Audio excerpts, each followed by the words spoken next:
with the family, I'd like for you to tell those too. But we'll make it rather brief. We can't go, and if I think you're going too long, I'll cut you off.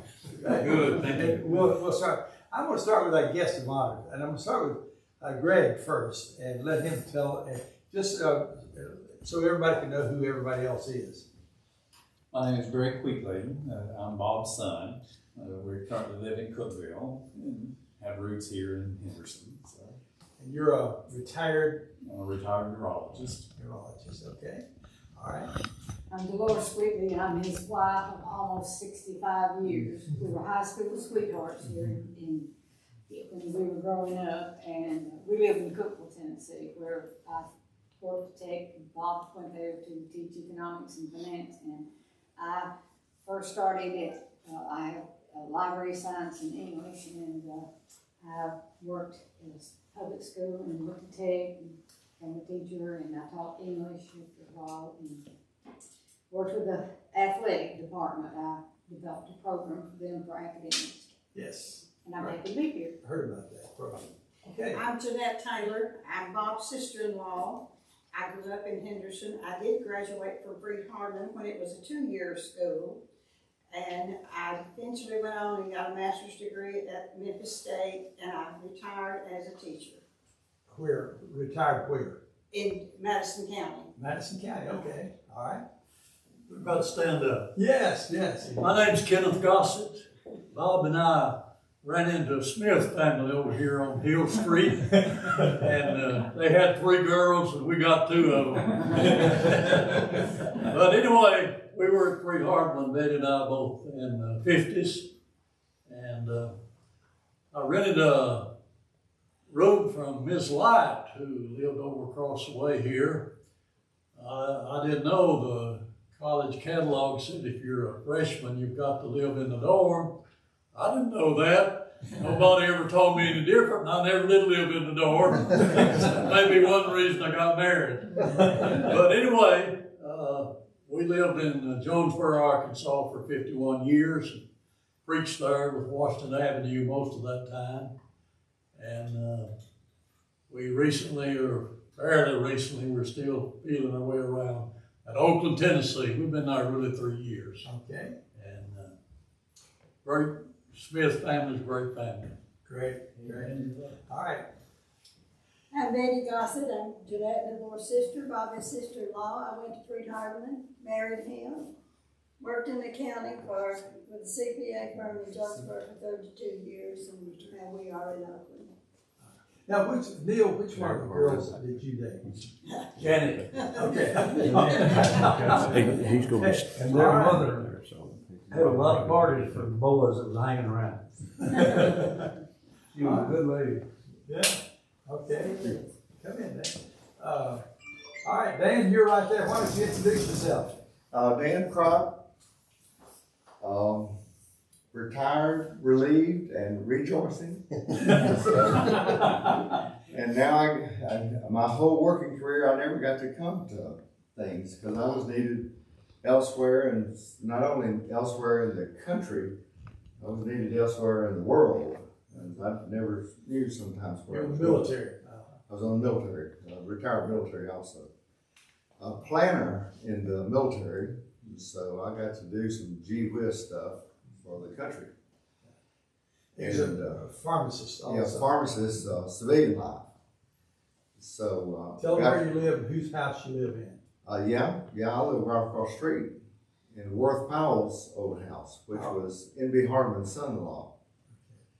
And I forgot the lady that the house in 1936 was just built, and they went over there and got married, went to Hardeman and graduated in May of 1936. Okay. I forgot her name though. That's okay.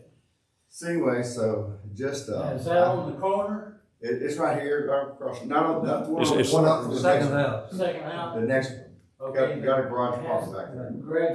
Okay, my brother married Clara, and that was their first house. Really? Yes.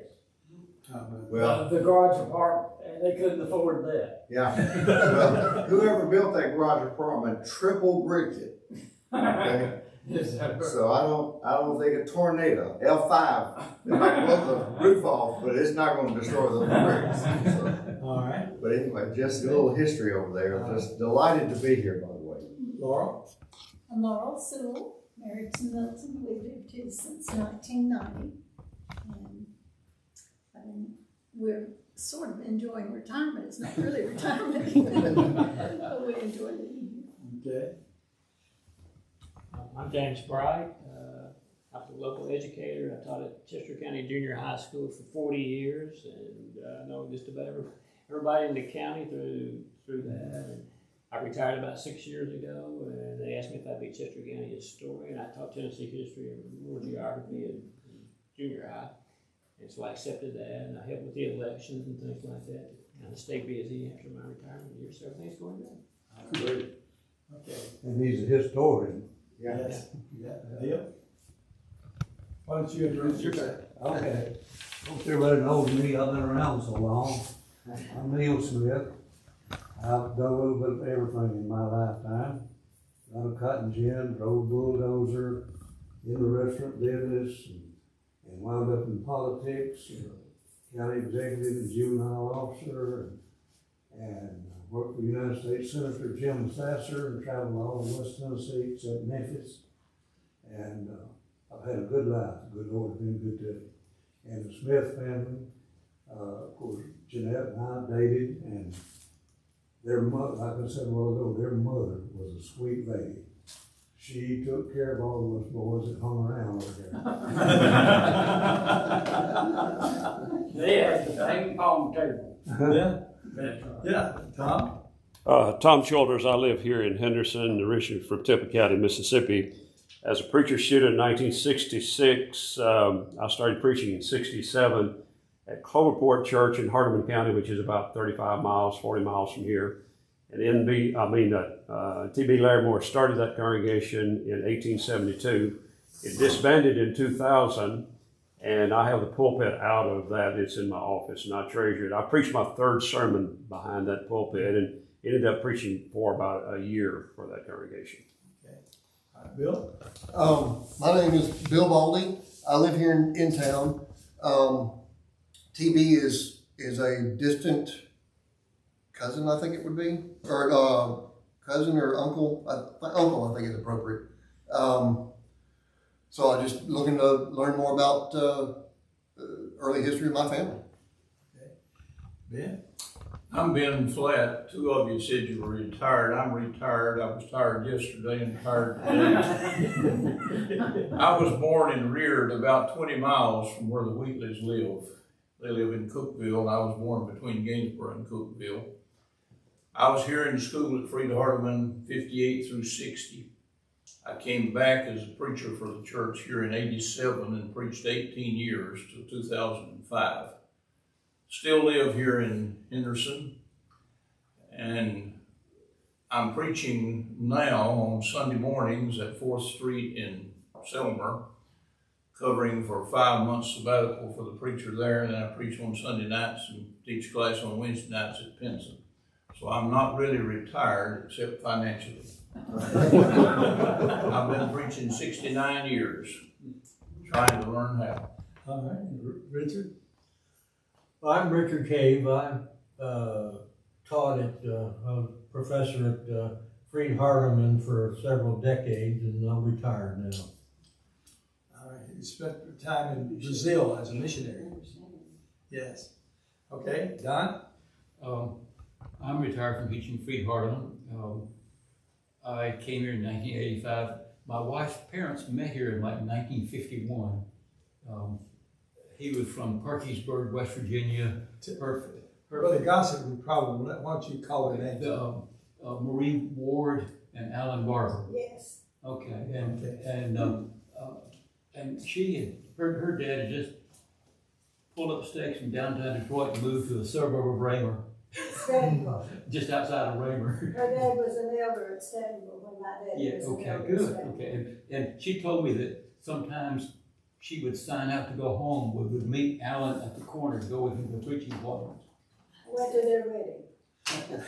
And when they found out that I'd been offered a job here, They were with my wife in Bluefield, Virginia, and I swung. I could hear her shriek without the phone. And one of my sons lives down, 2 doors down from here on 2nd Street. His house is being torn apart and redone, whatever. The Bray House, I think it's called. And I'm retired too, and I'm still having fun. Okay, well, good. I'm Randy Cook. I'm one of the preachers and elders at the Stantonville congregation. Been here for 10 years, originally from West Virginia. Our son Matt teaches here at Freed, so that's what got us down here. Our grandkids got us down here. Yeah. So, Yeah. But Matt and I work together down Stantonville, and we've been, I've done some studies. I've been fascinated with the history of the Stantonville congregation, going back to the Clear Creek congregation, and T.B. Larimore's mother is buried out there at Clear Creek, and we, as a congregation, our church basically takes care of the cemetery out there. So was invited 6-7 years ago to make a presentation for the McNairy County Historical Society concerning the Clear Creek Church. So I've done some research, and I'm interested in a lot of the stuff I've already heard today. Looking forward to hearing more. Where in West Virginia are you from? Fairmont area, Marion County. Yeah, my wife is from Fairmont County. Having a senior moment here, but just east of Farmington. Well, I grew up in Farmington. Went to Farmington High School. Well, she did too. Okay, now we're talking. Her name was Loretta Efall. Okay, she might have been there a year or two before me. Maybe. You ever heard of Mockins Run? Yes. Oh, she lives in Mockins Run. Grew up in Mockins Run. I know exactly where it is. Well, isn't that interesting? All these connections. That's thank you.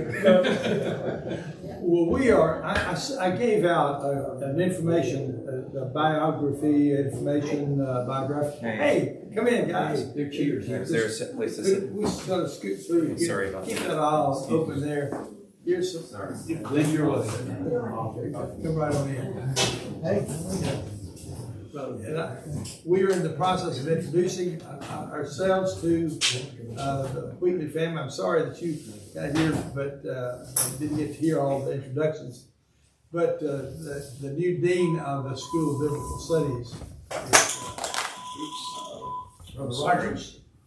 Justin, why don't you introduce yourself? And we're making them brief. I'm Justin Rogers. Justin, I'm Bob Wheatley. That's right. That's right. Well done. I'm Larry Oldham. Tell a little bit. I'm being a little facetious. Larry, I know a lot about you. From Phil, I guess. Yeah, but not from Phil, but from me. Okay, and who else came in? My name is Rick Brumbach, and I work in the College of Biblical Studies as well. Okay, and you teach church history, don't you? I do. Yes. All right. Well, we've passed out some information about Bob, and Bob, we're just delighted to have you here today, and we're looking forward to what you have to say. And we appreciate there are several different paths that you could go with what you have today, but we're going to turn it over to you. Before we do that, then I'm going to ask you to lead us in a prayer to get us started, if you would, please. Father, we're thankful to Thee for all the good things that we have, especially today for our friends, for the memories of everything that's going on here in this county and related to it. We pray that we may always trust in Thee and Thy Word, live in such a way that we can give honor to Thee and enjoy this life as we prepare for the next. In the name of Christ, amen. Amen. You're welcome. All right. The only thing that I need to tell you about my background is that it is extremely varied. My bachelor's is in science, 4 years at Murray State and Memphis State in science and in business. I have an MBA heavy in economics have taught economics for 30 some odd years, up to the year 2000.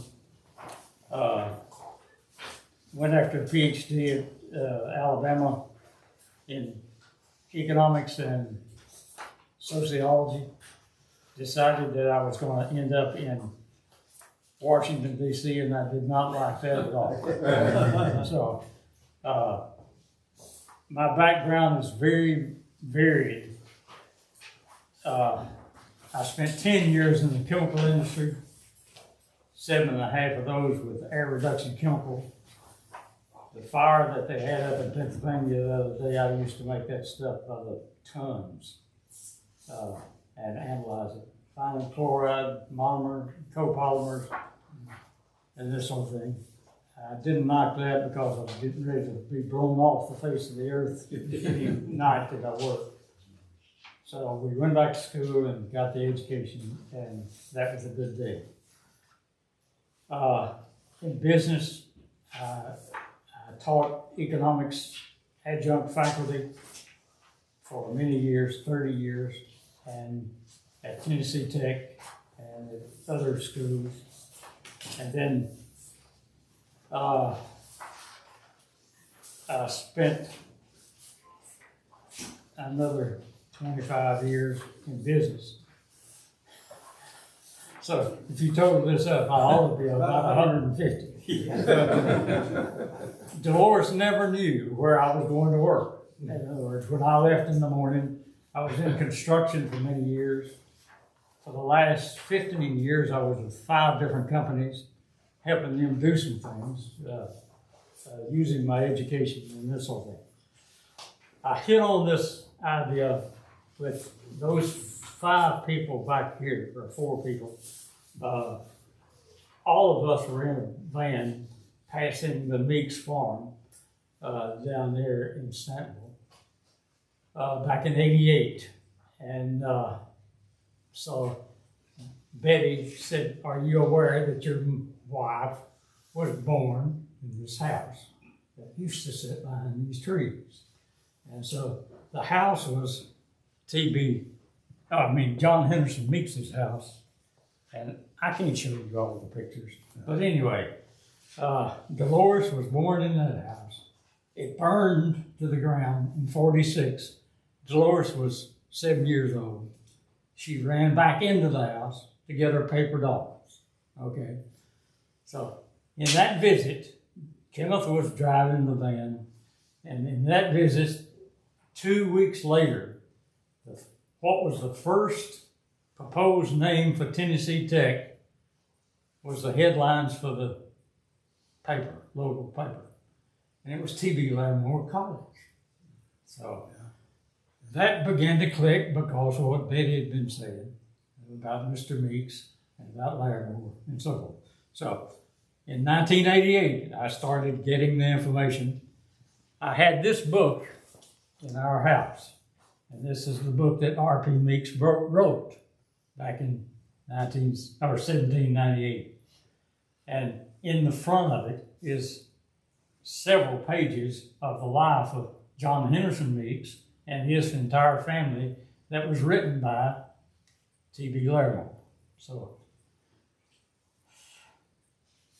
okay, I can't get all of that.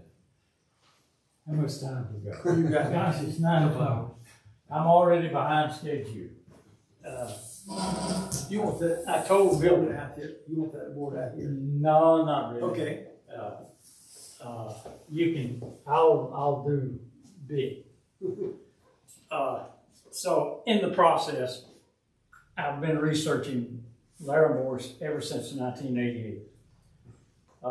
Mr. Odom, I told Philip the other day that I wanted to come to his office. I won't go to his office, but after this is over, I'll go to Philip's office and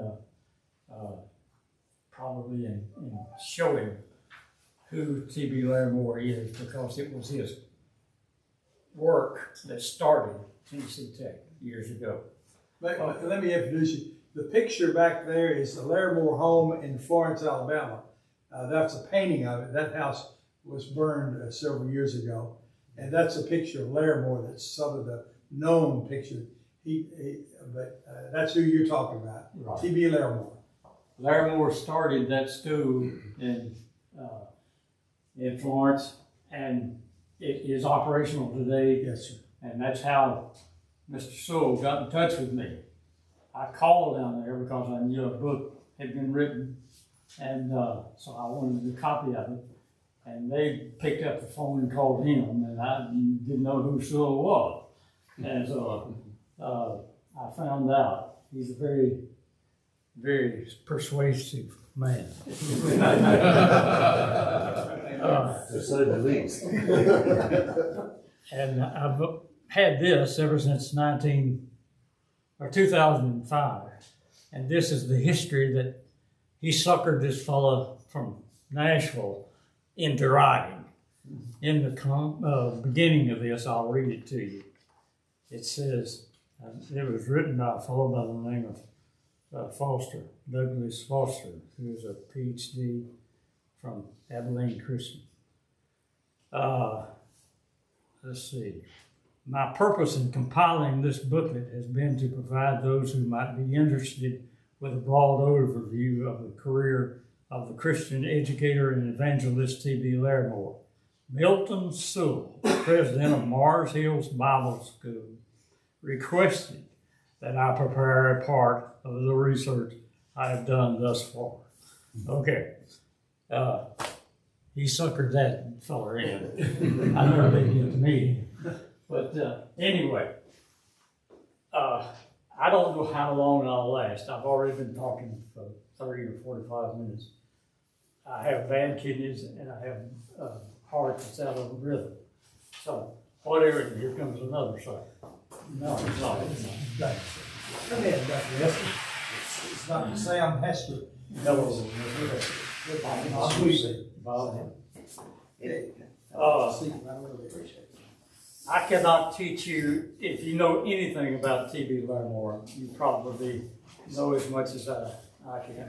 I'll tell you up front, I can't answer all of your questions. I can't answer all of my questions. So some things can't be answered. But anyway, I'll present what I'll present, and then we'll go from there. On the handout that you've got, dealing with the dates, the first 4 dates I'll cover, and the rest of those dates I'll mention, but I will not cover. All right. Let me tell you where I'm coming from and why I have done what research I've done.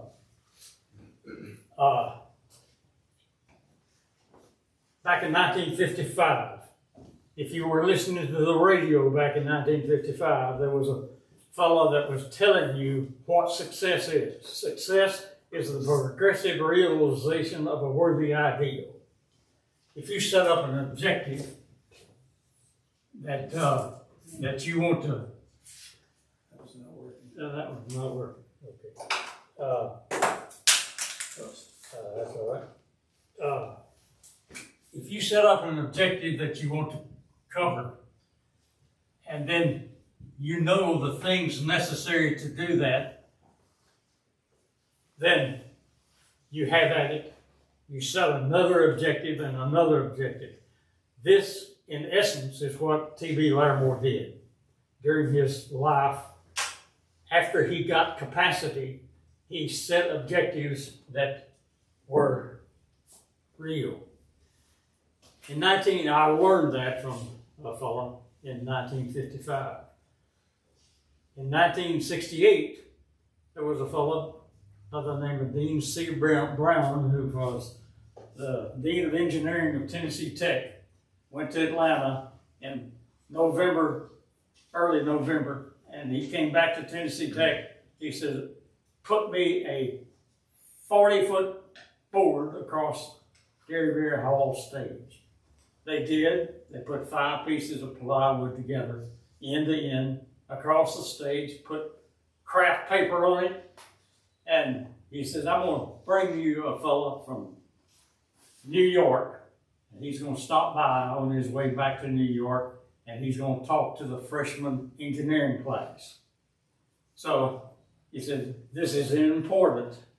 I want you to have every freshman engineer in that class or in the hall. Now this is just outside Larry Odom's, not Larry, but Phil Odom's office now.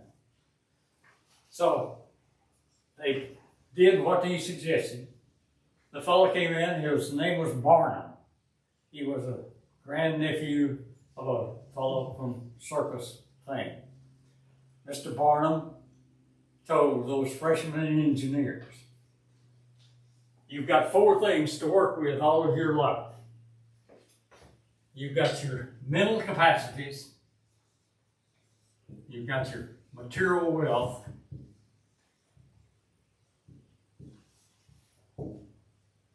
you've got your money, and you've got your manpower. And on his 40-foot board, then all he did was set up an objective out here, and then he drew an arrow, and he said, okay, you know what it takes to get out of Tennessee Tech in engineering? Then you do it. And then as you approach your objective of being an engineer, then you set another objective and another objective, and you do that all your days of your life. And you will be successful. His claim to fame was he was one of the key individuals after World War II that went into Europe to rebuild Europe. So he had qualifications and he had the good idea. T.B. Larimore, not knowing what I know about this artwork, then again, he did the same thing during his lifetime. He was never, Strigley, his biographer, said that he had an innate fear of not being successful. Would you believe that? As successful as he was, he baptized over 10,000 people in Christ during his lifetime. So he had an innate fear of not being successful.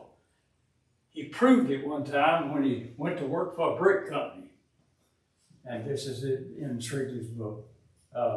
He went to work for a brick company and he began to bleed from the nose and he actually fainted. He went home because they sent him home from his job, and then he walked through the door and he was crying because he had not been successful. Can you imagine? So, again, have we got it? There is an eraser, yes. It's in that box. It's in the box. All right. So, again, when I get through telling you all of the negative that went on in his life in the first 21 years, then you'll understand what has happened. All right. One other thing, and then we'll get to T.B. Larimore seriously.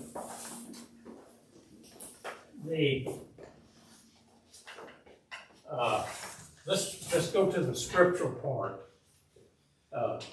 There you go. Yeah, that's better. Thank you.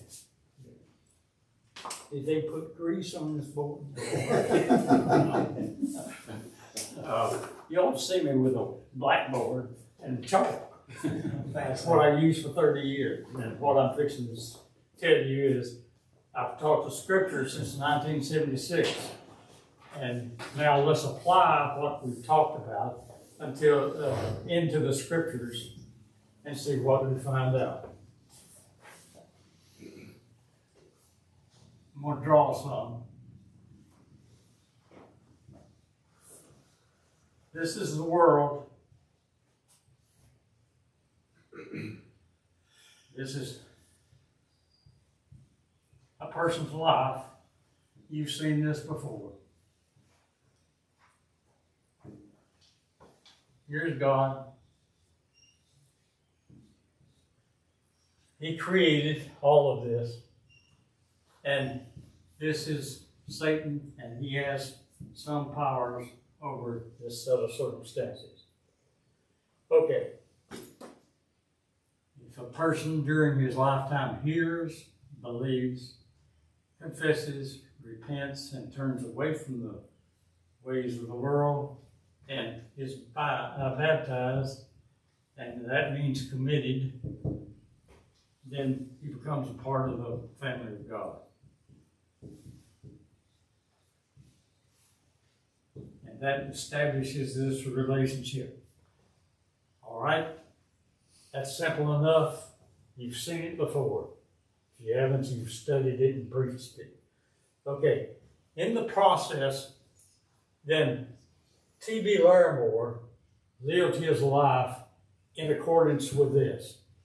I'm going to tell you about Mossy Creek, was where he went to college.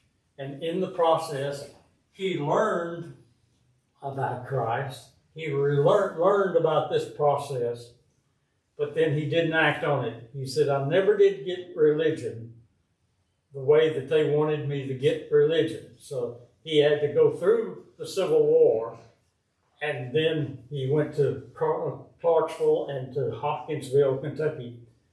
And in the processes of doing that, he met some people who are part of the family of God. The Campbells, Enos Campbell, B.S. Campbell, Mr. Hopper, and some Christians took care of him and his family. And in the process, then he was baptized on his 21st birthday. And then the world knows the rest of it. He went to school with Fanning and so forth. All right. Let's look at his first 22 years of his life. Any question about this? Do you understand as you fit into this? I've shown this millions of times, I think, at the Sunday school classes, and I can always, I can go into a person's home and say, okay, where do you fit into this little diagram? Now, I drew the circular flow diagram in economics for 30 some odd years. So I like the diagram because you can see what's going on. What you don't see in this is that once you establish this, then here you have to define faith, and then I'm going to ask you to try to define the providence of God in the life of T.B. Larimore. Because again, T.B. Larimore believed strongly in the providence of God, because he should have been killed just north of Florence in the river. And we'll talk about that. But anyway, as faith is developed, if you become a part of the family of God, then the process of committing to God takes different forms with different people. And so in the process of developing faith, there's one word that you need to think about if you are not aware of it. Pneumaticos. How do you spell pneumaticos? P-N-E-U-M-A-T-I-K-O-S. How about that? Try that a while. Pneumaticos. In the Greek, it means spiritual. Okay, how do you develop a spiritual background? It takes discipline. It takes if you analyze Vine's analysis of pneumaticos, then you've got to read the scriptures. You've got to think about them and apply them to your life in the process, then pray those scriptures into your life, and then set in judgment of what you do, not what somebody else does. Okay? That is pneumaticos. That is the spiritual atmosphere. T.B. Larimore was an extremely disciplined individual. He would get up early in the morning, 2 o'clock, 3 o'clock, 4 o'clock in the morning and read the scriptures. He learned that at Marcy Creek. Okay? In the process of doing that all the days of his life, then he was living this pneumaticos. In other words, when you're baptized into Christ, then what does Acts 2 tell you?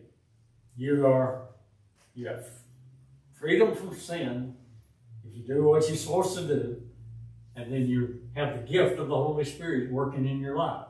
Well, what does that mean? You have to find out what it means in your life. And that's what Larimore did. He did not automatically get all of that. Okay, enough religion.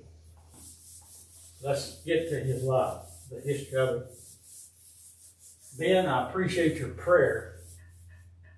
Had Mr. Sewell, Let me erase that for you. if he had not asked you to pray, I would have prayed this morning. And I have been praying for this group to understand the accuracy of what I have to say. It's not accurate at all. For those of you that are in biblical studies and this sort of thing, I can tell you about Larimore, and I can tell you what he did, and I can tell you the people that he responded to, but I cannot tell you everything that was going on in his mind. He was so special in everything that he did.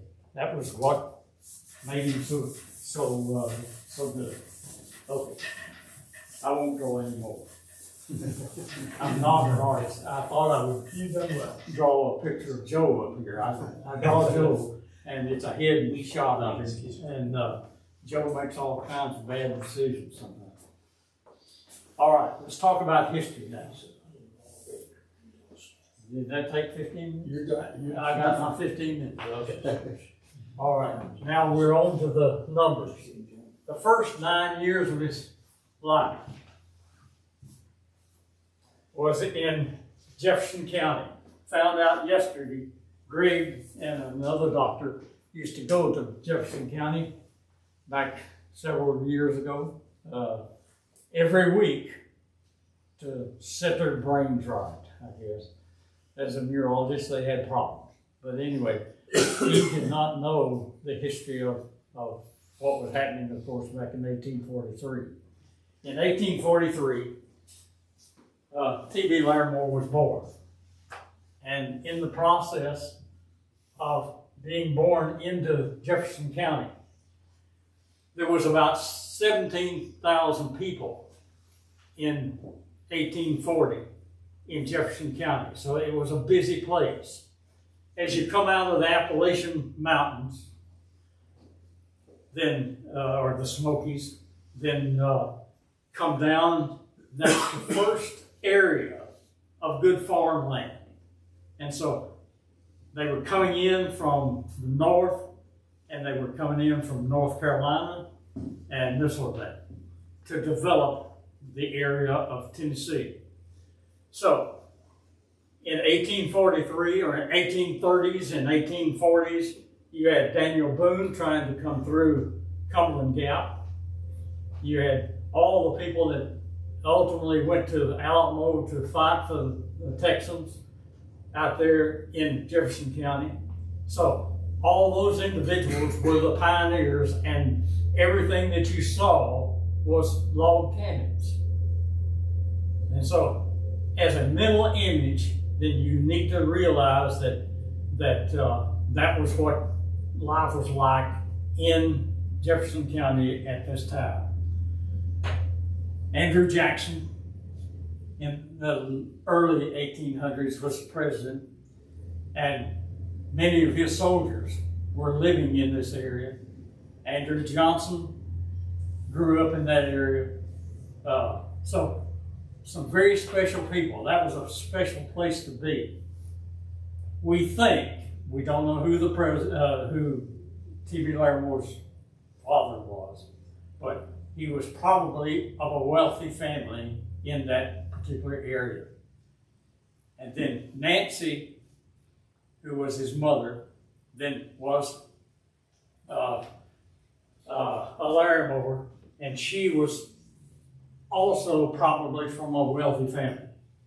We can summarize Nancy's family by saying that she lived during a time when they were successful, but because of the economic conditions in the 1830s and 1840s, they had bank-related depressions, or at least recessions.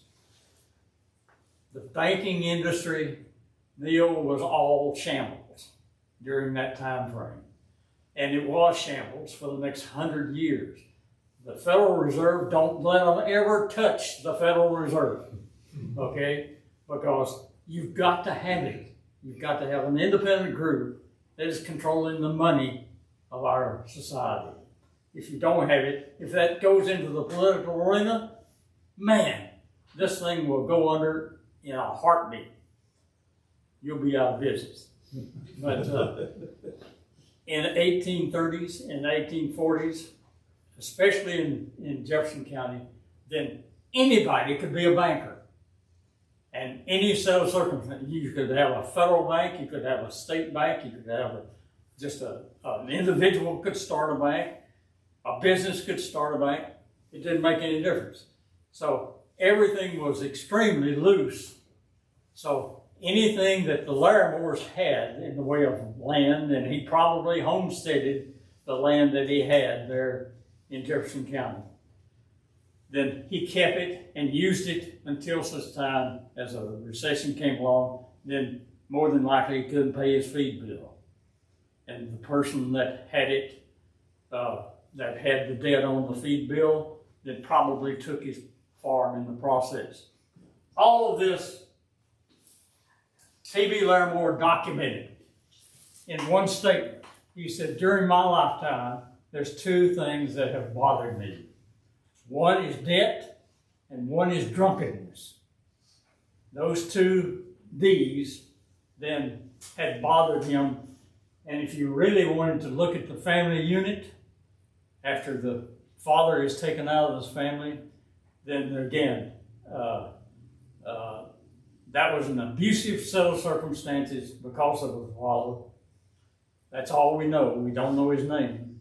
But he was an abuser to Nancy and to the kids. All right. In 1843, Larimore is born. He is the second. Helen is his older sister. Pseudo, Pseudo, I guess. They used to stay awake at night trying to find out what a different name was. And in the history of this family, you can find all kinds of ways of writing Pseudo's name. And then Molly, I'll just put Molly up here, but it was Mary. Molly was the fourth child. So TB was the second. Helen was the oldest. And she, I'll handle her in just a second. Okay, these four children were probably abused.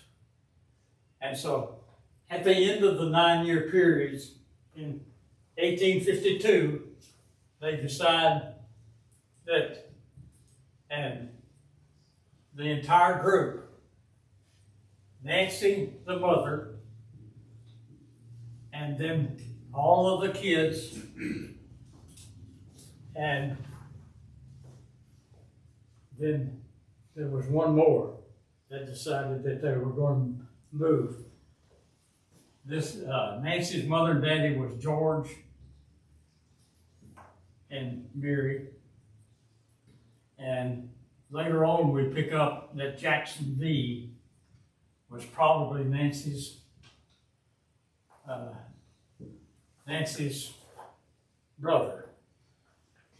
And they're all in the census of 1840.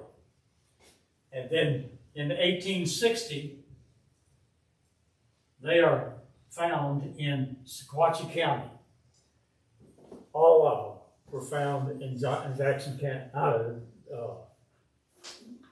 Sequatchie County. All right, in 1852, they moved out of all that circumstances that I've told you about. They moved to Sequatchie County, which is just being formed. 1958 or 1858, then Sequatchie County, in Coops Cove, where they moved to, is now Dunlap. If you know anything about the area, there was one person that was building his house in 1852 that was the key person in the community, and his name was what? The fellow Richard Rankin was his name. Now my mind's beginning to go, and I'm just 9:45. You need to take a break? No. Okay. I'm on my second date in there, so no, I knew this would happen. But Syl's already asked me, will you come back again? No. Get what you get and get today. Don't worry about it. Okay. Here, let me break that. No, well, that'd be fine.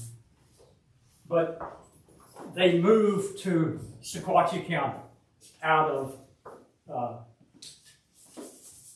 the east, and so in the process of moving, then they moved to the top of the mountain, Slagle Mountain, and they homestead again, 125 acres.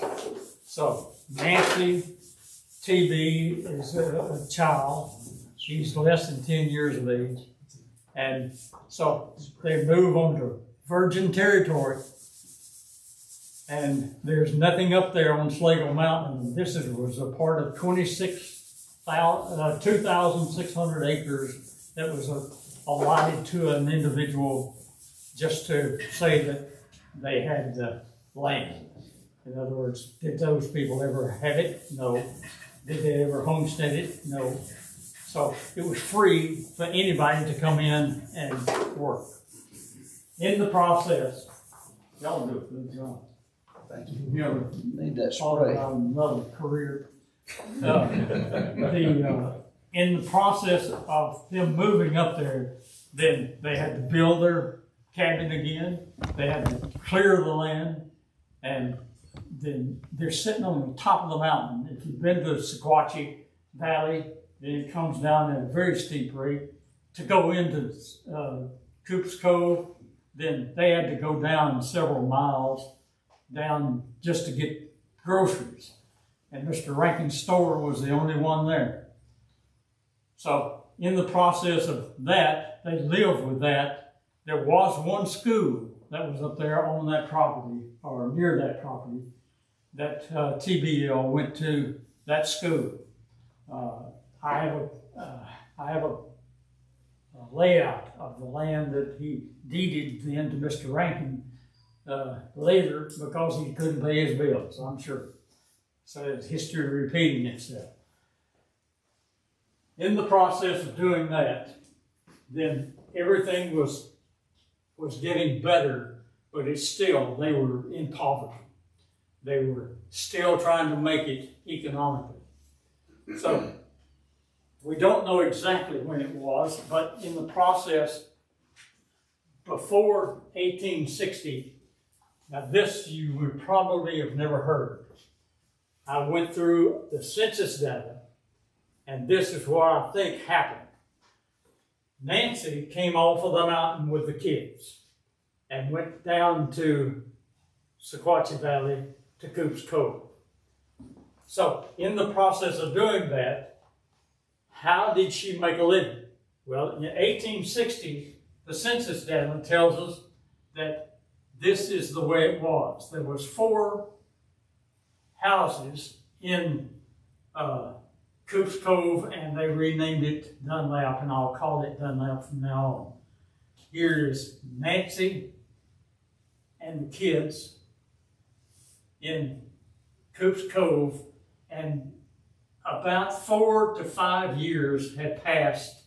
So we'll put this as being 1857, somewhere along in there. Then the next house in the census is a fellow by the name of Dr. Bell. This young man was 23 years old. Okay, the next one is Dr. Smith, and he's about 23 years old. And then this one are the Tates. Helen had gotten married to Joseph Tate. And so they lived in a cabin, and Dr. Smith and Dr. Bell had 2 slaves. And if you read Shrigley's book, then they're the 2 slaves that helped TBL in the production of food and so forth on the 10-acre farm or 10-acre land. So Dr. Bell must have been a tremendous individual. Larimore said, if George Washington was #1 man in the country, Dr. Bell was #2. That was his quote to Shrigley. So TBL began to have a positive in his life, and that's what you need to realize. So in the next few years prior, now remember that the Civil War started, as far as the South was concerned, in 1861, and they entered the South in 1862 in big fashion. Dr. Bell lost his life some way or another in that operation. These 2 young doctors came from the northeast corner of North Carolina, over on the coast. I can't pronounce the county's name, but they came to Secaucus Valley together. We have that history. So, one other thing about Dr. Bell. There was a family of Hatfields that lived in a different civil district than Dunlap. I don't know where that civil district was. I didn't. But they had a baby. And what did that group of Hatfields name that baby? Dr. Bell Hatfield. That's in the record. So what did they call it? DB. But can you imagine trying to get a driver's license with DB? What is your real name? Dr. Bell. So it must have been Abraham and Sarah all over again. Mrs. Hatfield was 60-some odd. He was 70-something. And here's the baby that was 8 months old, I think it was.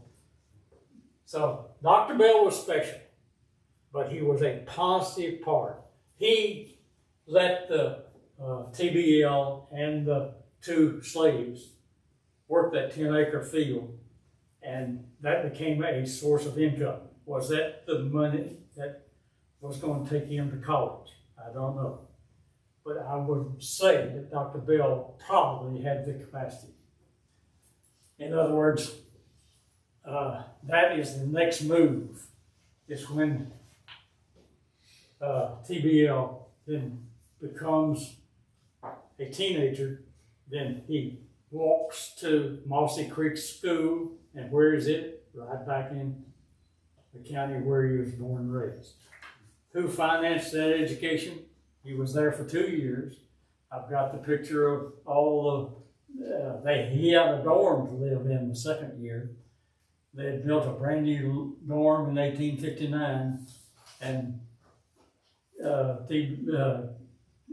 Goforth was his major professor in that last year prior to him going into the Civil War.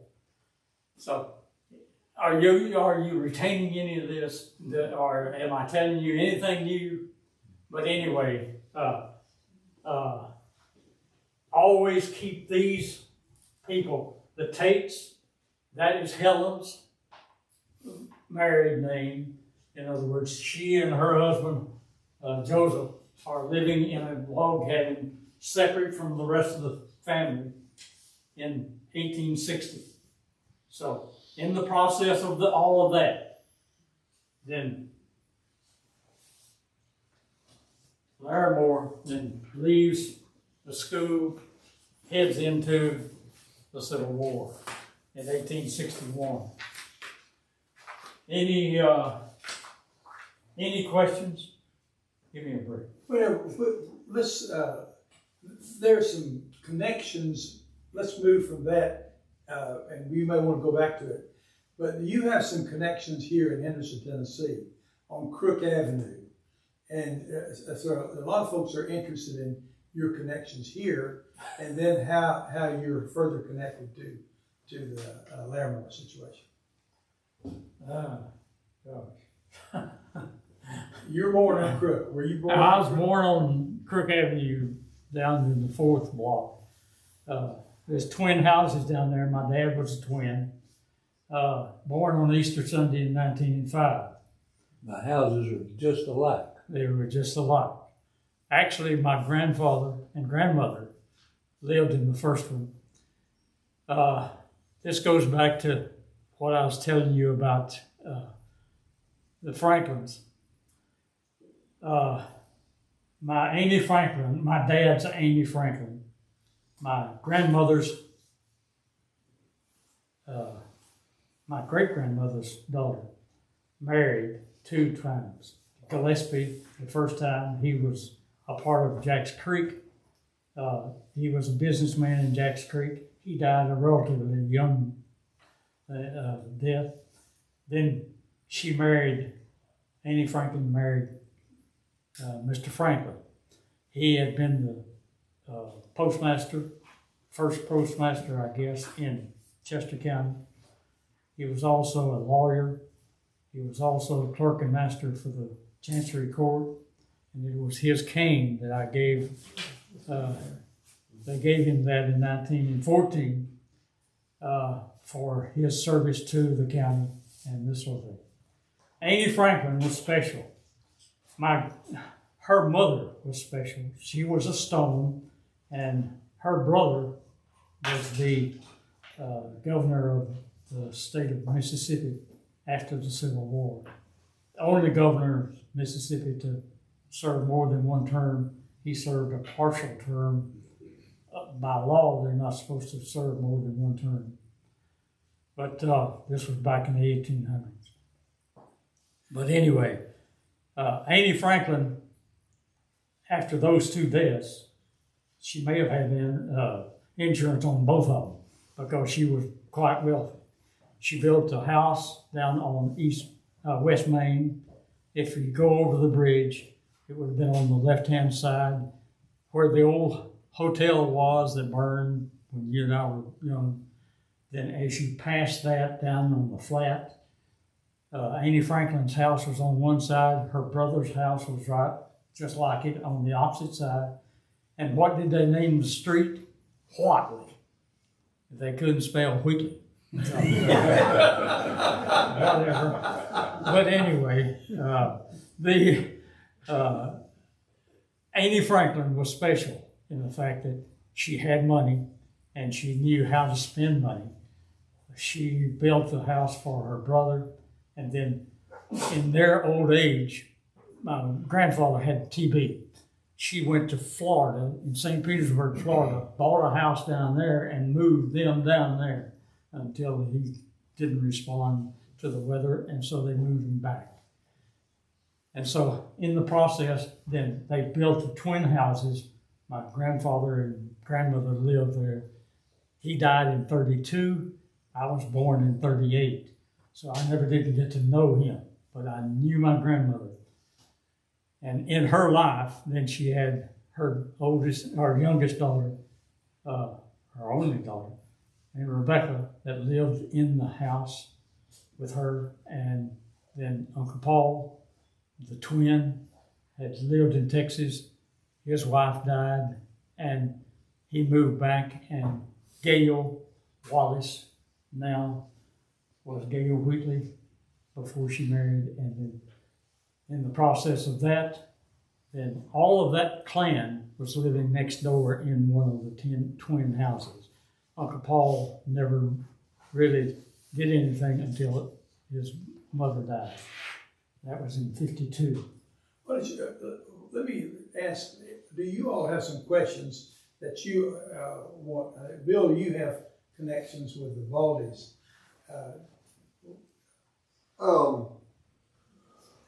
I don't know that I'm intelligent enough to know what to ask. I'm just enjoying picking up what I can. Okay, let me help you. Oh, please. In other words, if you go over here to the main building. You want to sit down right there? No. Okay. No, I'm fine. My legs are fine. My voice. If you go over to your main building, and then where the old library was and the street going up, then the Baldy house that I always knew was up there at the end on the cul-de-sac. Is that right? That's not where I knew it. No, it's across the street from Brown Copel. On Main Street. Yeah, on Main Where was Street. it? It's where the citizens is now. Right next to the. No, that's the Meeks house. Yeah. Yes, Part of yes. the building's still there. Okay. Baldy was the daughter. She married a Baldy. That was mayor, lived there. Correct. Who now? He was the mayor of town when electricity came here. My understanding of that was that R.P. Meeks's house, they used as a boarding house for West Tennessee Christian College for some of the students. My great-grandfather, William Hamilton Baldy, Sr., was one of those students, met R.P.'s daughter, Ella Pearl Meeks, Right. married, and when R.P. and his wife moved to Huntington, they left their house to Humboldt. Yeah. I'm sorry, you're right. They left their house to their daughter and son-in-law, is my understanding. I'm not aware of another Baldy house. Okay, when I was growing up, then I always knew that up on the cul-de-sac, if you pass the library, old library, Okay. then the house that's still up there was the one that they lived in. And it matches the one that is over here somewhat. So, R.P. Meeks had capacity. Okay. In other words, because of his dad's farm down there, he had capacity. When T.B. Larimore moved here, Yes. he moved temporarily into the house that was up from Baldy's mansion, which Baldy Mansion, it was called. 1, 2, 3 houses. And that house, I think it may be 2 or 3. The empty corner where that house burned, it had a porch all around the front of it. Right across from Brown Copel. He moved there temporarily, and then he moved where Dr. Gardner, Jim Gardner. Gardner lives now, right by The old jail. the old jail. Okay, I'm not aware of any of that. It sounds like you're describing the house that you recognize as a Baldy house. What's the house on University Street that has an early connection to the college? Still being used right there inside the That's basement. Brent's home, I think. What's his first name? Not Brent's, but Briggs. That's a Briggs home. That sounds like the one I hear him describing, but Yes, I could be wrong. Yes. As far as location wise. Okay. Dolores, I saw you reacting. Do you want to add something to that? No, I don't have a thing to add to that. He better hurry, though. He's got lots to cover. You can take her around this block and she can get lost. So she's not going to. That's true. As Mr. Brother Wheatley's told us, Larimore is kin to the Balls.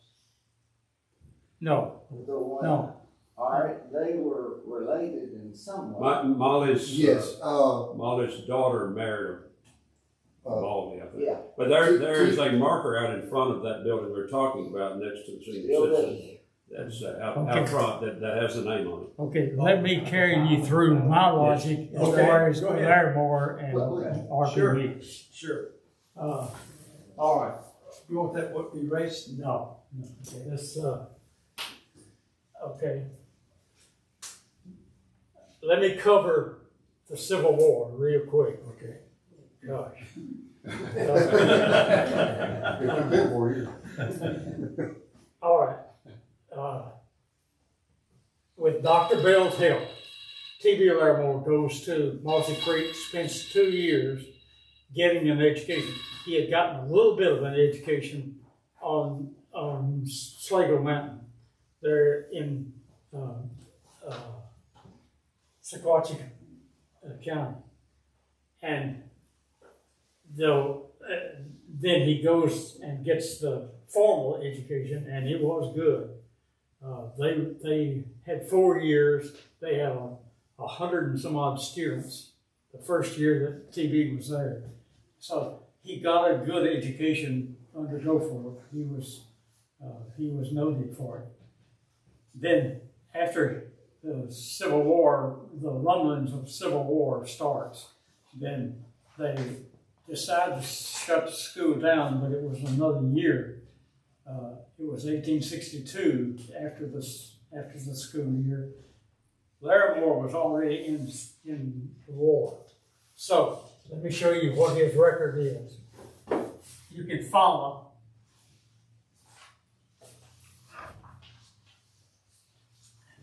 his record all the way through all of the wars and everything or all of the battles with his commanding officer, C.C. Spiller. He recruited him in Chattanooga in 1861. He went through basics with him. They left Chattanooga, went to Knoxville, and then this was in October of 1861, and then in 1862,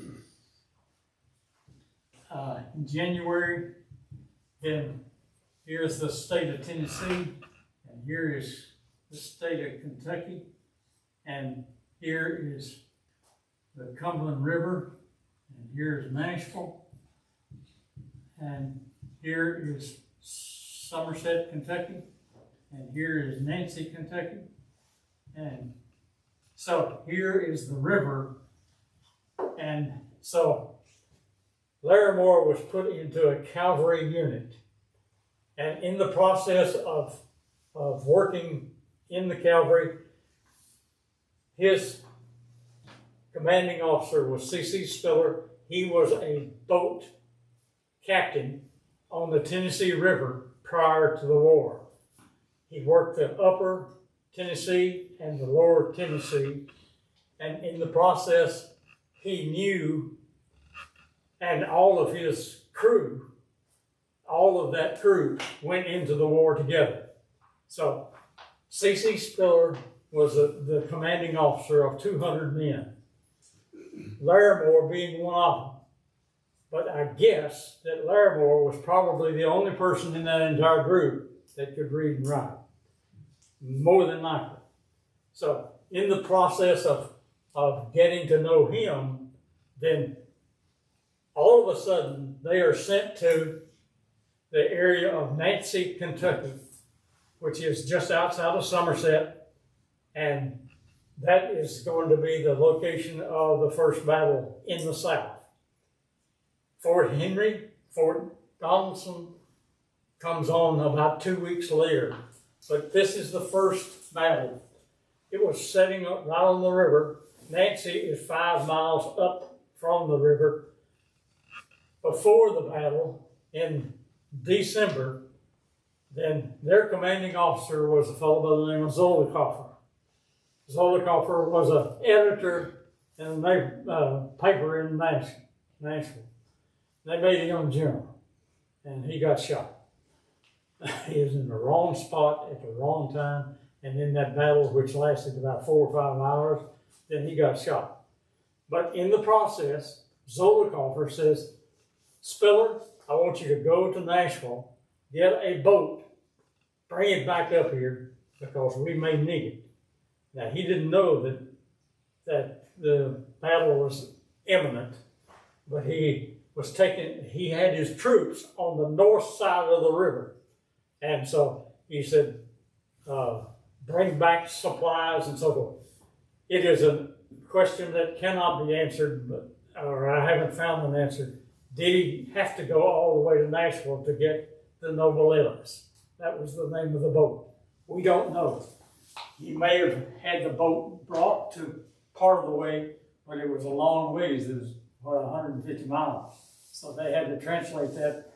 They left in November, probably, and came back in the very last days of December, and the battle at Fishing Creek was January the 4th, 5th, 6th, 9th.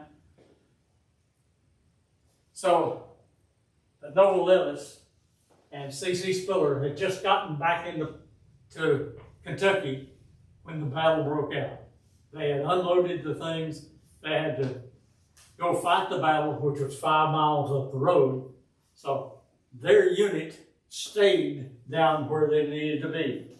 Then history tells us that Spiller asked T.B. Larimore to go up and get the body of Zollicoffer.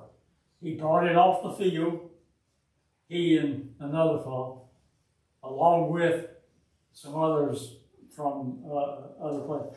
Does that show you that relationship that was developing? They had only known each other 90 days or 120 days. When Spiller said, okay, you've got a leader, your general is laying up there dead, go get his body, bring it back, we'll take it to Nashville, bury it. So they did. They lost the battle, but in the next 24 hours, then they used the Noble Ellis to go from the north side of the river to the south side of the river. And Dolores will attest to the fact that that's a hill. And we walked up the hill with concrete under our feet. They walked up. It was rainy, muddy, and so forth. They had a terrible time. But they got all those soldiers up. And then they divided. Rutledge and C.C. Spiller's units. Rutledge was a artillery man. And so they got the orders, okay, you head south. And they went to Murfreesboro and then ultimately on to Corinth. At that time, the commanding officer was Johnson, Albert Sidney, and his commanding post was in Nashville. And so he abandons that post and also goes to after Donaldson over here and Fort Henry over in the corner of West Tennessee. When both of those fell, then Johnson moved his commanding position down to Corinth. Then they occupied 80,000 people, and that sets the stage for Shiloh. Okay, any questions about this? In other words, T.B. Larimore was not he was a cavalryman, and he spent most of his time checking on the troops, movement of troops, his entire career, especially after Shiloh. He was in battle with Forrest Martin. Forrest Martin. He's in Kentucky. This is a good book. Jack Hurst follows Nathan Bedford through his battles. But Larimore was there at Murfreesboro with him. Okay, I'm jumping, but let's get on down past this. I do want you to see this. The first battle is Fishing Creek. And or it has another name or two. The second battle was Shiloh, and there you had 109,000 men. In Stackville, does that tell you anything about your congregation? They should still hear the roars of the cannons. But Shiloh was the next major battle, and there was 20% of all of the men that was on that field, over 20,000, both north and south, were killed. Okay. The problem I want you to see, and what I told Greg about yesterday when we went down there, the battle that took place after Shiloh. These men were trying to get back to Corinth, which is about 30 miles somewhere. And so here's this mass of humanity. They had all kinds of wounded. They did get back to Corinth finally. They put their wounded on rail cars and this sort of thing. Corinth becomes the key place because here's, in the state of Tennessee, here's Memphis, here's Murfreesboro, here's Shiloh, here's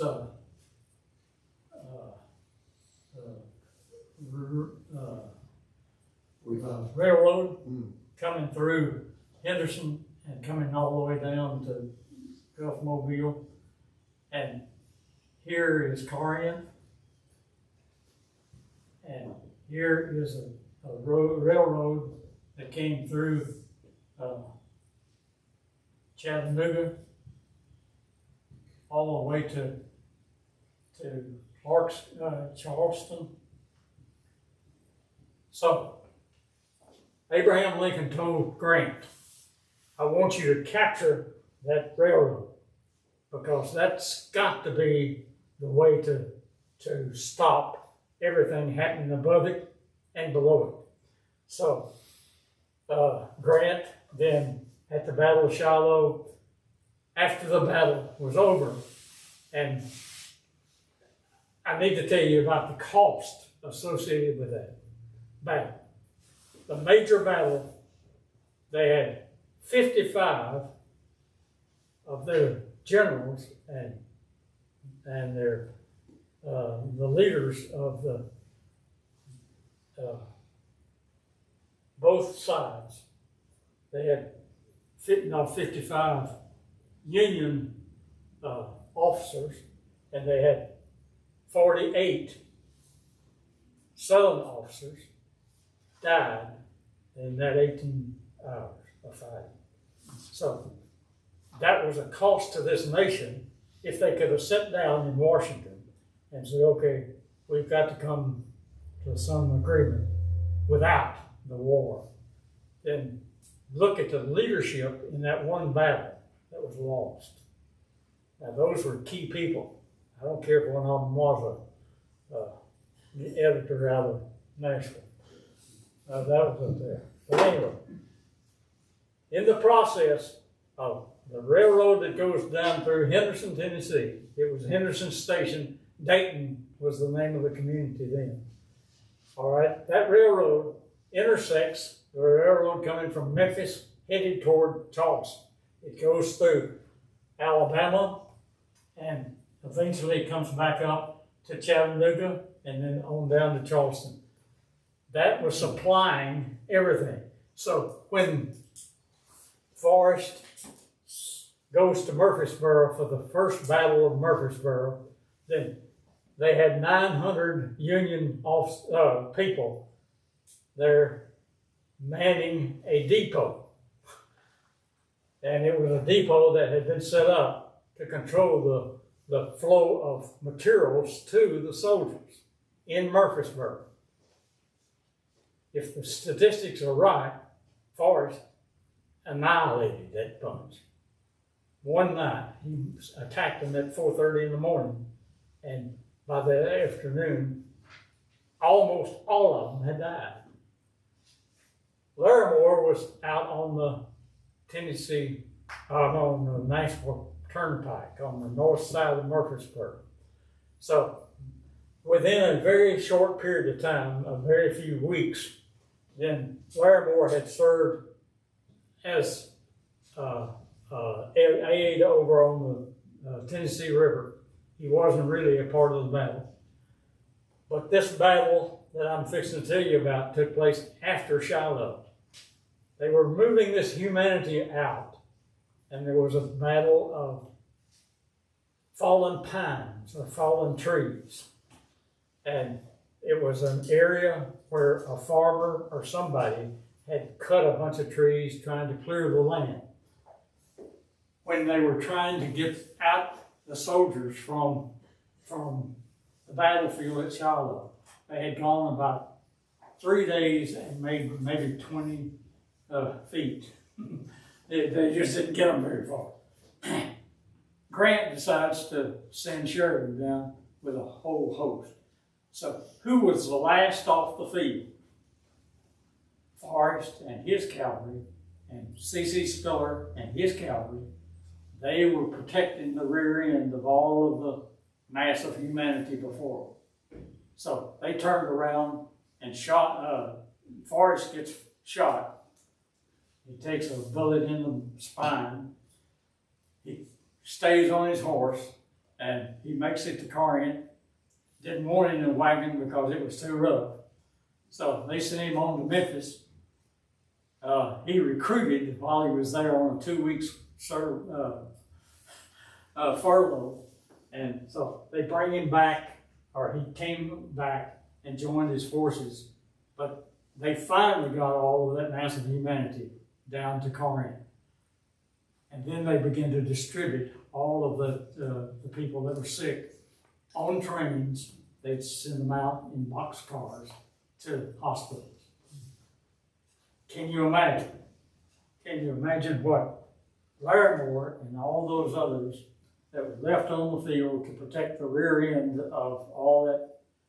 There was 40,000 at least still available for the Southern forces in some shape or another, but they had to walk back to Corinth. Okay, enough of that. The next battle that all of the writings that you hear or read about in the books by Shrigley and Emma Page, and the people that knew anything about Larimore's life tell you about the times that he was talking about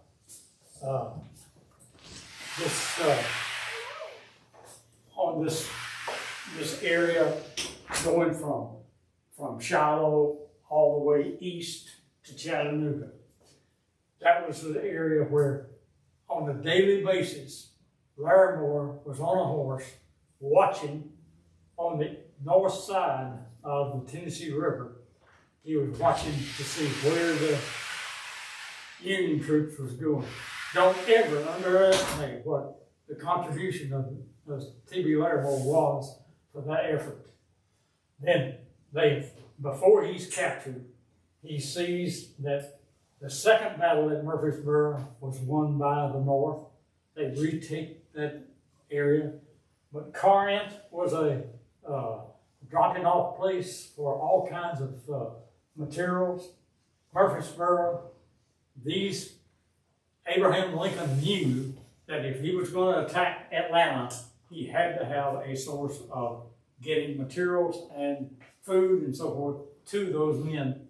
So when Chickamauga comes along, this is right below Chattanooga, and Larimore is stationed right here, and he is captured before the Battle of Chickamauga. And then you've got Lookout Mountain, the Battle of Chattanooga, and Chickamauga. And then, but Chickamauga was a big one. The second battle of Murfreesboro was a big one. And so they continue, and Bragg is the general now that is located at Chattanooga, and he is doing all of this. C.C. Spiller's group, they lose a lot of manpower. They lose a lot of capacity to know who is doing what. The one major mistake that Nathan Bedford Forrest did was he sent the wrong wrong information to Bragg in Chattanooga after the battle at Murfreesboro, the second battle. And it cost Bragg probably several thousand men. And Bragg didn't forget that. He took, Forrest was a major general then. By major, he was a main person. And so when Bragg found out that he had gotten the wrong information, he pulled all of his men out, of which probably Larimore's unit, C.C. Spiller's unit, was a part of it, and reassigned them. So when Larimore is captured, he is captured in Grayson, Georgia, which is about a mile from the Tennessee-Georgia line, which is now a part of Chattanooga proper. So he was traveling back into his area of Dunlap on a daily basis, watching the movement of Union forces. So when Larimore tells everybody that as far as he knew, during his entire experience in the war, he did not kill anyone, then that's the reason why he was in a position that he was just trying to save his neck most of the time. Now we're ready to answer, what was the question? I don't even remember. What was the question? I was going to ask, how did he, you answered it right then, how did he get through without killing somebody? That is the best answer that I have. Yeah, by the way, if anybody needs to go to the restroom anytime, I used to tell my students to take. If I bore you, then you get up and get out. And nobody knows me. But if you need to go to the bathroom, my wife's kidneys don't last very long. So, Dolores, how you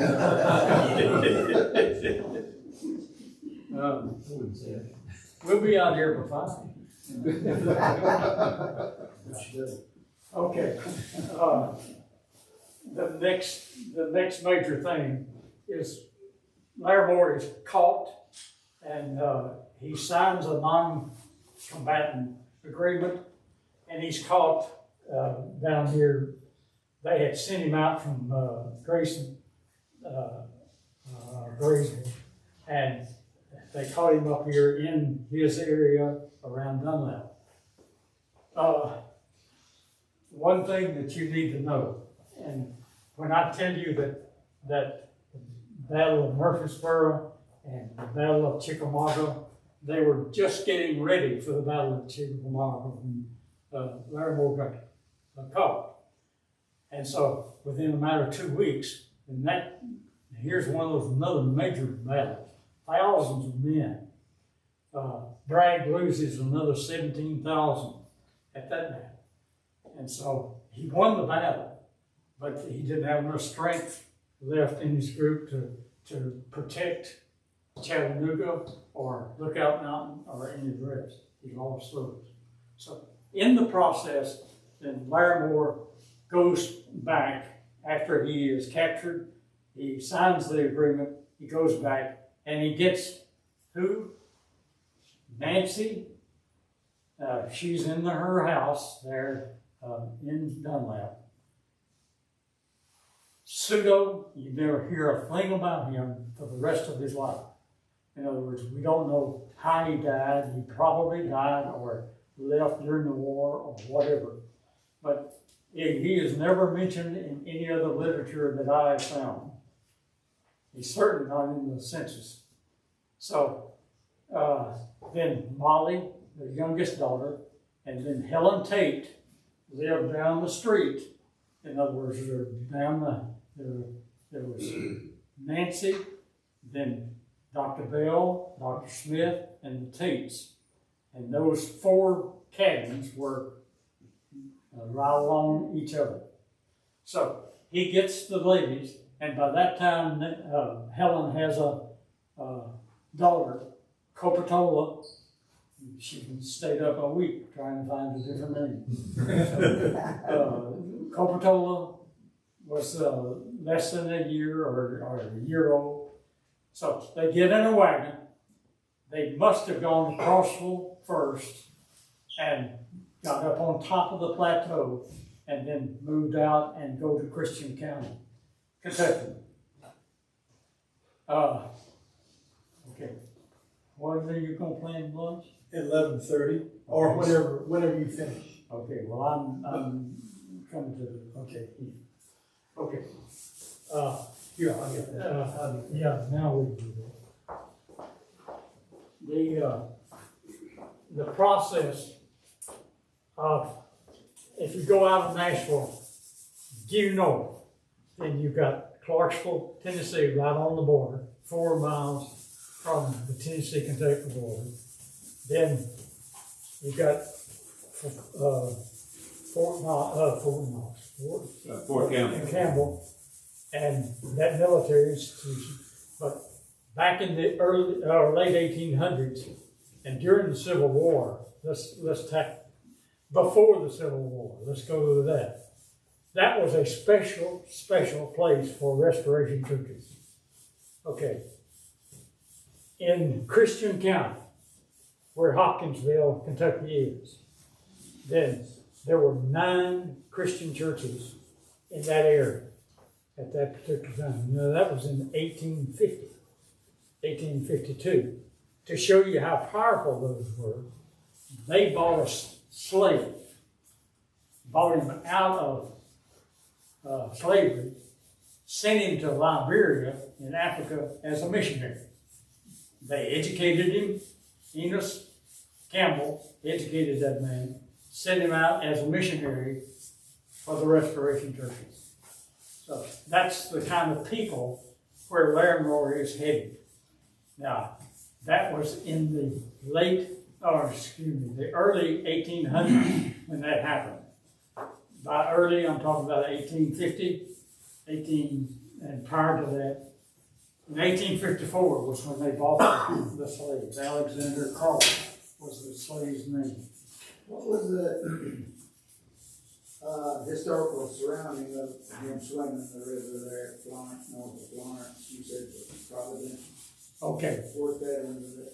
Okay, that was after Shiloh, after the Battle of Timbers, and prior to the first Battle of Murfreesboro. He was stationed in that section of the river, and he was going across the river at night, mainly to check to see the movement of Union forces. How was he getting across? A horse. In the river? Yes. The river wasn't dam then. It wasn't what? Didn't have any dams then. Right. Okay. Yeah, it was a creek. Yeah. The Tennessee River was a creek.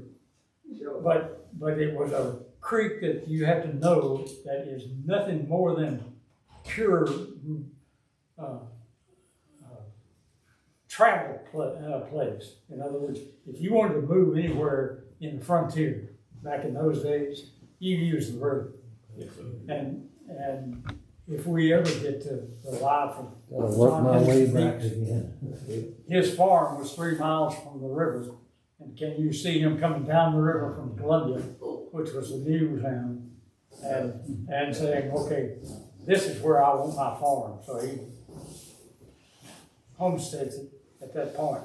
But in answer to your question, for several weeks, then he was in that particular area.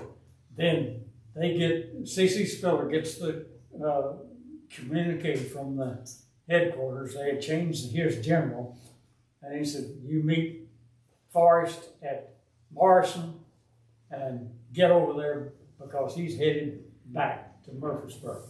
And so that was prior to that battle. But then we get lost in the history as to what happened after that. I think he probably stayed with Forrest's unit. And the providential part of it is what? Was that the story is told that he had crossed the river and then he was coming back and he and his buddy were under fire. And so they captured the people that were shooting at him, and they said, there's no way that you should be alive. But he was. And so Larimore was telling his students from Mars Hill about this particular incident. But it's pretty well documented, and Larimore didn't tell much about his military. Everything that I told you so far, he never did mention it. Okay. How many Christian churches did you say were in Christian County that walked the slave? 9. 9. I brought with me a piece of history that, where it may be in the trunk of my car.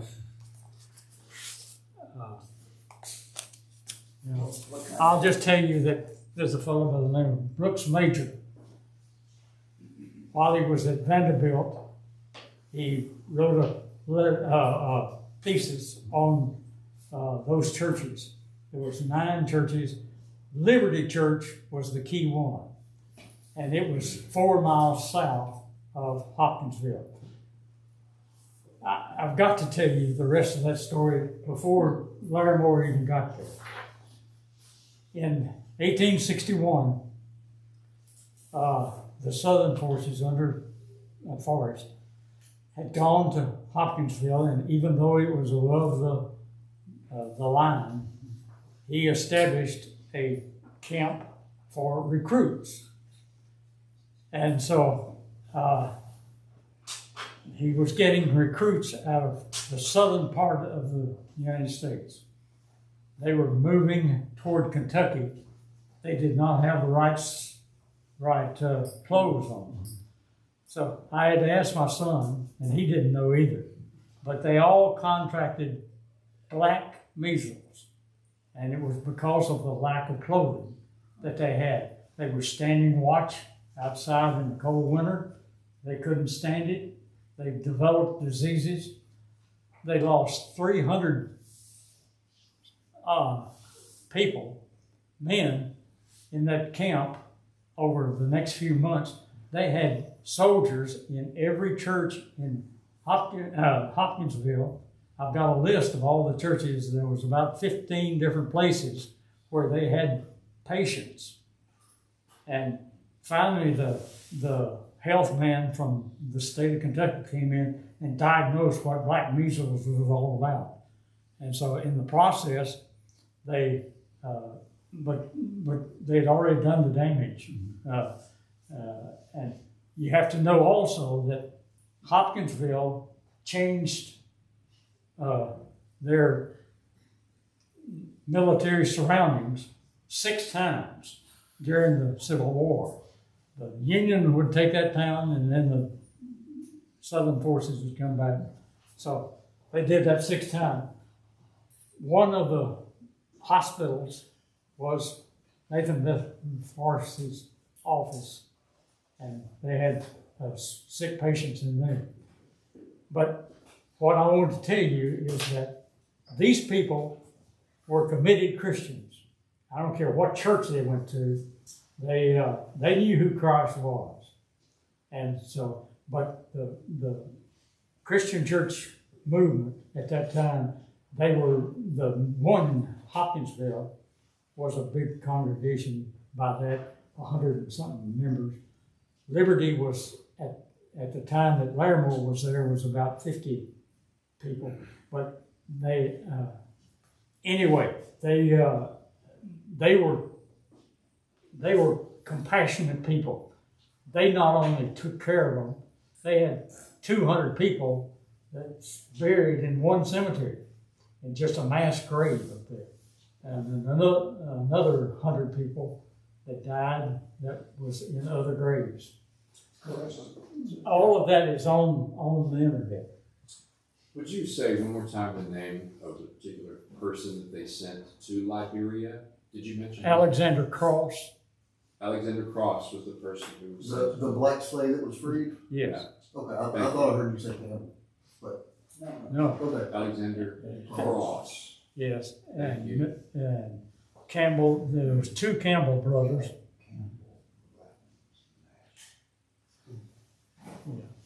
Yeah. Okay. So now, this was about 18 months before Larimore and his caravan make it to Christian County. They ran out of money, they ran out of food. So for the next 2 years, or a year and a half, 2 years, Larimore is going to turn 21 years of age on July the 10th. And in the process of doing that, then he commits to Christ.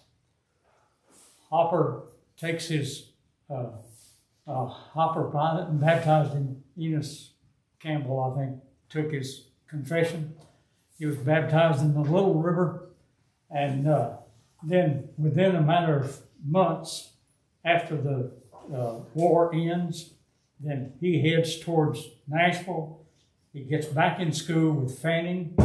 And if you don't know anything about that school, it's out where the airport is now. But it was outside of Nashville proper. And so he goes to school for a year, graduates as valedictorian of the class. And but while he was in Kentucky, he made a living of selling firewood at $1.25 per load. And he did that on a daily basis until he could get that family fed. So the Campbells were living their Christianity. And that community, again, I have a list of all of the churches that were involved. They had one hospital at that time, and they had one small college, and everybody had soldiers that were sick. You can imagine an entire community being so. Okay. Another question? Someone else raised? I told Milton that I wouldn't teach you anything. You all know it. In other words, you know the history. This is a part of Larimore that I've never heard. Is that right? Right. I didn't know that. I've known more about his training and teaching, but I've never heard about it. Well, you told me that you would hear things that we did not know. Right. And we have. I have one more word. Yes. Question. When Larimore was preaching in Florence, G.C. Brewer was just a little lad, and he said, I remember hearing. Yeah. Well, somebody else, was it you or somebody was talking about, no, it's you. It says that Larimore started the church, and he has Larimore's pulpit from that church. No, he had I haven't gotten to the place in Cookeville, Tennessee, where Larry's brother was president of a university with 10,000 students. It was first. Excuse me, Larimore baptized my granddaddy. I have that written in the Bible. And that was in Mars Hill? At Mars Hill. Okay. Have you ever heard of Purdy University in McNairy County? Yes. Mr. Meeks and Mr. Larimore were there for a year. Or you mean Larimore went there? Yes. I'd heard that. Purdy at one time was the county seat. He went there or he taught there? No, he went there. He and R.P. Meeks, in the year that Larimore was on that farm, on the Meeks farm. Henry Hardeman said when Larimore came here in 1915, 16 school year to teach, the preacher boy went, he said Larimore taught boys you need to know the Bible the Bible says and how to say it. Okay. Well, that is one way that I'll end this thing, with one word. There is a good word. And it's pathos. Yes. Yeah. All right? In the negative, it means several things, but in the positive, it means tender-hearted. In other words, if you read his sermons and the way that he approached each day of life, then pathos comes out to me. In other words, he was such a kind individual, and then Molly, his youngest sister, that married R.P. Meeks. The two of them went through a year of college at Mars Hill. Then he had taught there at Purdy, or he had taken R.P. to Purdy. R.P. Meeks goes to West Virginia for one school, at a 1 year schooling under Alexander, but Alexander was dead. Alexander Campbell. Alexander Campbell. Bethany, West Virginia. And so R.P. Meeks ended up with 4 years of college, but it wasn't in the same school. But if you look at R.P. Meeks's personality and with Larimore's personality and Molly's personality, then that is very interesting. Molly wrote this book, Hearthstone Echoes. This is a new version of it, but it tells you about their Meeks' wife. That's right, Molly Larimore. Yeah. Okay, now the last 20 years of Nancy Larimore's life was spent in that house right up here. Yeah. In other words, the 2-story house on the other side of Paul Green Hall. So again, that tells you something about him. And Nancy Larimore is buried at Clear Creek and so on. Okay. We've got a few moments still to have the food ready, and we want every one of you to stay and have lunch if you would.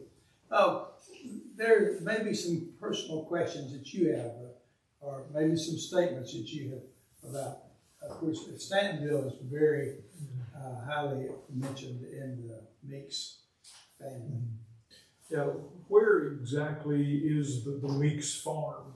Okay, if you're on Shiloh grounds and you're at the Shiloh church that they fought around.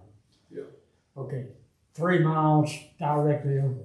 There is a road going from Stantonville down to Mickey. Yeah. All right, it's 2 miles out, and it'll be on the right-hand side. And he had 640 acres, and that's what Betty and I were talking about. I think possibly he bought more acreage than that later on, but in other words, I've always talked in terms of 700 and some odd acres. It's all still farmland today, but somebody else owns it. Well, the heirs, Ann Mabry, who lives in Connecticut, is Dolores' playmate when they were growing up. There were 5 other houses on that property. They were originally slave houses, but then Betty and Jeanette and Dolores' grandpa had 5 boys. And so can you imagine those 5 boys working on that farm? Well, they did, until they went off to World War II. All except Mr. Edgar. He moved to Henderson and helped with maintenance. And Miss Stella. 640 acres is a section. That's right. And that's what they did back then, a section or a half section. Right. Okay. Yeah. But later on, I think possibly when he had no slaves to work the thing, he did sharecropping, and that's when he added. I can't get anything out of McNairy County tax assessor. I can't get any of the old records. I've been down there twice, and I'm not going back. I'm not that fond. Do you have a crowbar?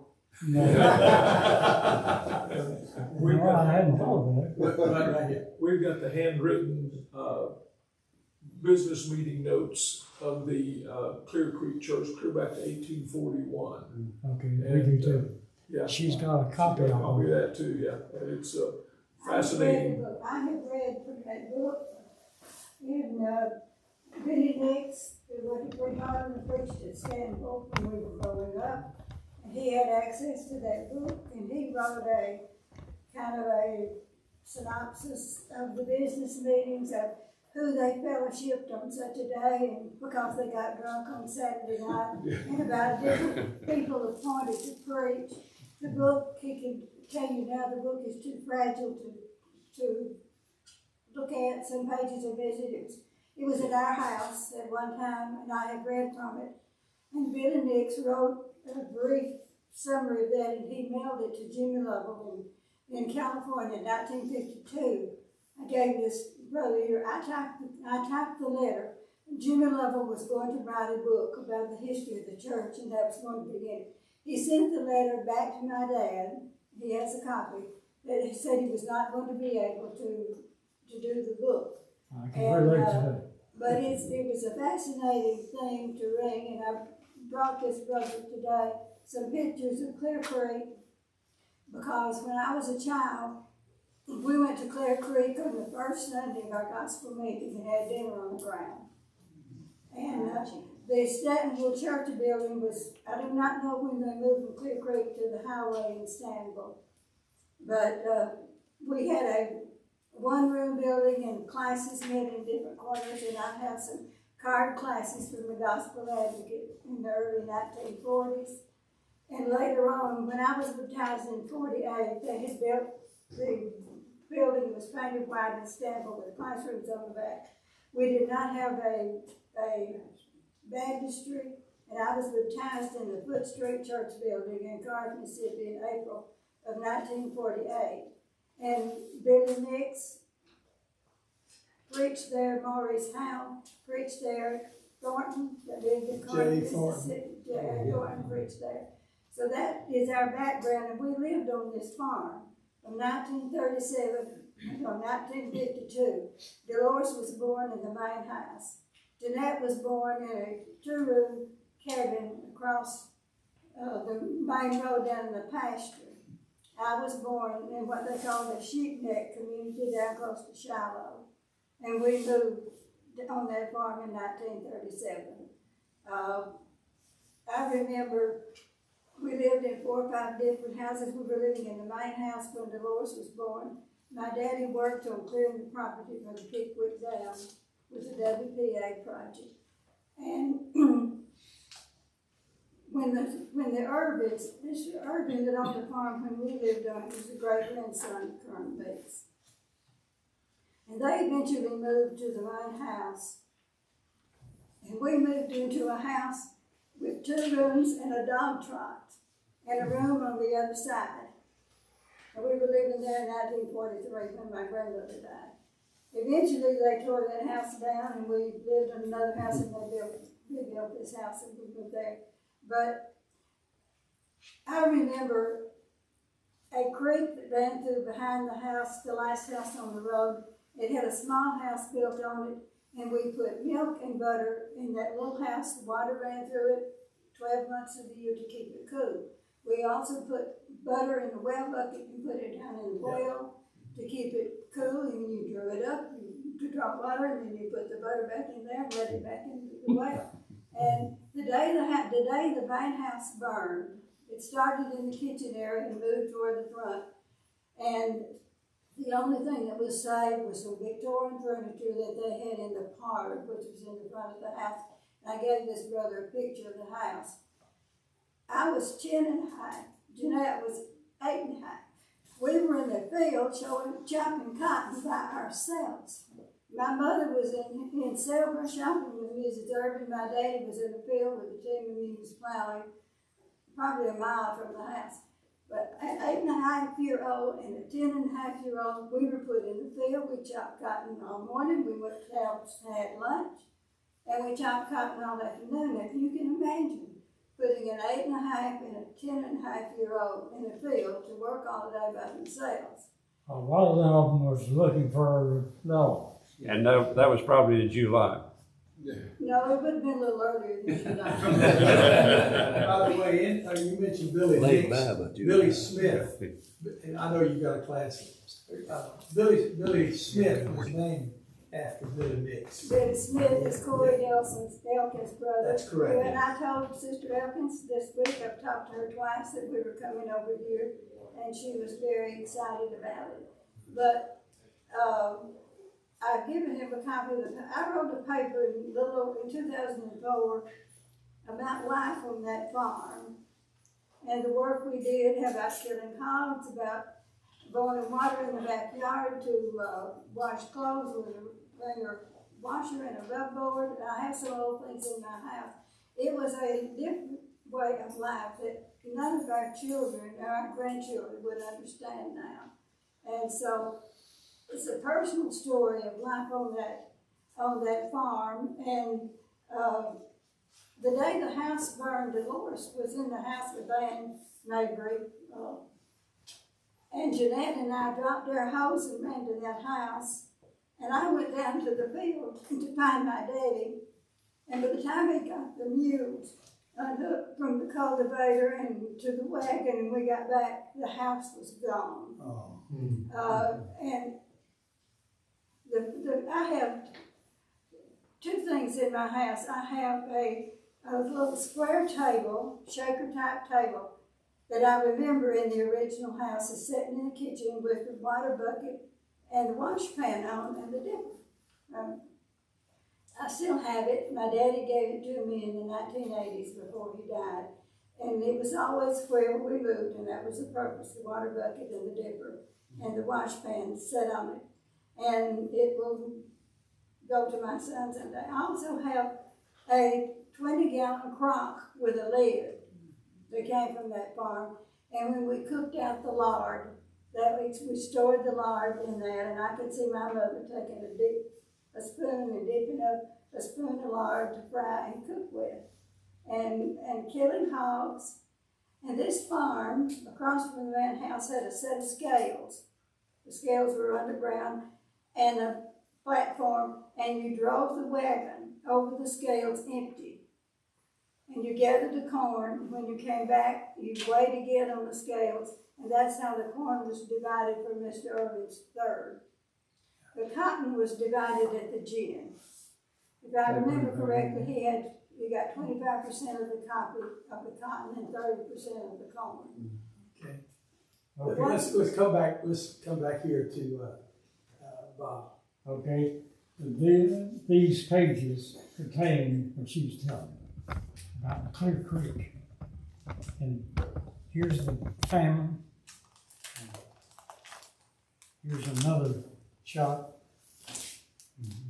And I don't know who's preaching, but he sure was dark skinned. So I don't know who he was, but You know when the photograph was made? early.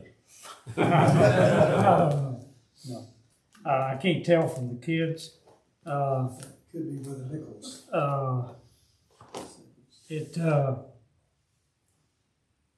You may know. Somebody may know. There's Betty and the kids. What? Where was it? It was Clear Creek. That was the second church building. The first church building was much smaller. But anyway, let Tom show us who's thank you. Okay. that's the reason I brought all those pictures. And that's it. Clear You Creek. think the man in the middle is the one you're talking about as preacher? I don't believe that's Brother Nichols. No, it's not Brother Nichols. Well, it doesn't matter, but whatever. But that was at Clear Creek. I tried to find time to go by Clear Creek to see if it was grown up, but I did not do that yesterday. We turned around down the side. Okay, the only other thing that I have to contribute has to do with Larry's brother, Philip Odom, and his dad, and Tennessee Tech. That's what started all of this. It was in '88 when I found the headlines of the Herald Citizen. Was what was the first proposed name of Tennessee Tech University. It was T.B. Larimore College.